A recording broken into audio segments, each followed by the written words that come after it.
इस समय हमारा साइंस के प्रति रवैया सुलझा हुआ नहीं है। हम जीवन स्तर में लगातार स्थिर की उम्मीद करते आए हैं, जो साइंस और टेक्नोलॉजी ने लाया है। इस समय हमारा साइंस के प्रति रवैया सुलझा हुआ नहीं है। हम जीवन स्तर में लगातार स्थिर की उम्मीद करते आए हैं, जो साइंस और टेक्नोलॉजी ने लाया है।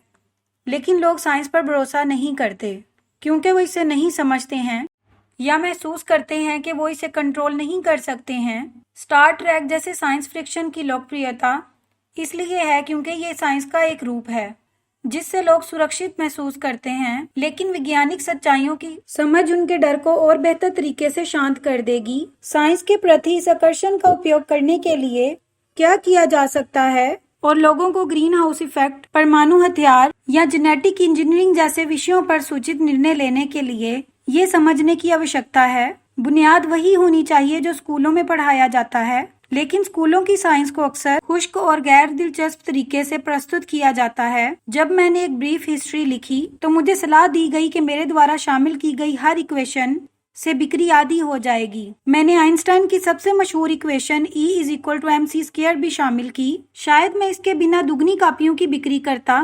वैज्ञानिक और इंजीनियर अपने विचारों को इक्वेशंस द्वारा व्यक्त करते हैं क्योंकि उन्हें मात्रों की सही वैल्यू जानने की आवश्यकता होती है, जो तब हुए हैं जब हम स्कूल या यूनिवर्सिटी में थे। साइंस की मशहूर किताबें और लेख इन नए विकासों को सामने लाने में मदद कर सकती हैं, लेकिन आबादी के केवल एक छोटा हिस्सा ही सबसे सफल किताबों को पढ़ता है। टेलीविजन वास्तव में बड़े पैमाने पर दर्शकों तक पहुंचाने का एक तरीका है, लेकिन टेलीविजन संदेश केवल एक ही ओर का रास्ता है। अब इंटरनेट के साथ लोग जवाब दे सकते हैं और बातचीत कर सकते हैं। एक तरह से इंटरनेट हम सभी को एक साथ जोड़ता है, जैसे कि एक विशाल दिमाग में न्यूरॉन्स, वो भी ऐसे IQ के साथ जिसके हम काबिल नहीं होंगे। इसलिए याद रखें कि सितारों के और ऊपर देखें, ना कि अपने पैरों के और नीचे। आप जो देखते हैं उसे समझने की कोशिश करें और इस बारे में सोचें कि ब्रह्मांड का अस्तित्व क्या है। उत्सुक रहो और जीवन कितना भी कठिन क्यों न लगे, आप हमेशा कुछ न कुछ कर सकते हैं और उसमें सफल हो सकते हैं। जो मायने रखता है वो सिर्फ ये है कि आप हार नहीं मानते।